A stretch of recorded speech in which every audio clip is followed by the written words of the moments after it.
بەهۆی دوایین شەپۆلی باران کە ڕووی لە هەرێمی کوردستان کرد زیاتر لە 7 بەنداوی ئاستمام ناوەند و بچووک لە سنووری ئیدارەی گەرمیان سەرڕێژیان کرد و ئاوێکی زۆری باراناو و کۆگا کراون.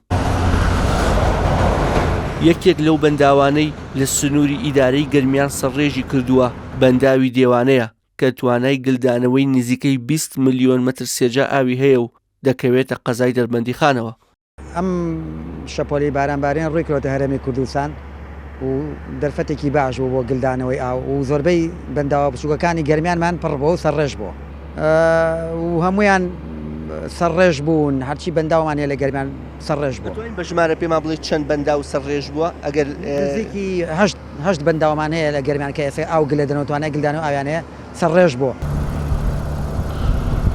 سەرڕایبوونی 8 بەنداو لە سنووری ئیدارەی گەرمیان بەڵام ناوچەکە پێویستی زیاتی بە بەنداو هەیە.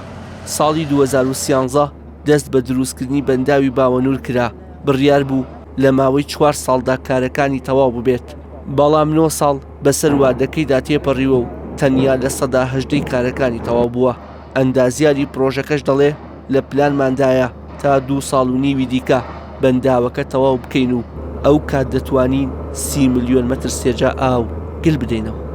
پرۆژەکە ئێستا لە مەرحەلەی بناغەیە تا وەکو دەبینن ئێستا دەستمان پێ کردووە بە گڕوتنێکی باش، کۆمپانیا ئامادەکاریی باشی کردووە و تیمەکان لێرە بە بەردەوامی تیمی وەزارەتی کشتتوکاڵ و سەرچاوەکانی ئاو بەڕێوەبەرەتی گشتی بەنداوەکان ئێمە کە بەڕێوەبەرەتی بەنداوی باوەنور مەوجودە، تیمەکان بە کاملی بە شەو بە ڕۆژلێرین بۆ جێبەجێکردنی ئیشەکانی بەنداوەکە.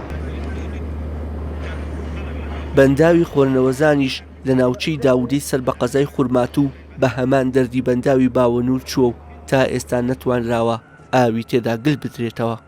گەرمیان بەنداوەکانی دەربەندیخان، دێوانە، ئاوەسپی، چەمی سمۆر، حەسەن کەنۆش، توورەجار و قادرکەرەم لە خۆ دەگرێت و لە ئێستادا سامانی ئاویان تێدا کۆگا کراوە.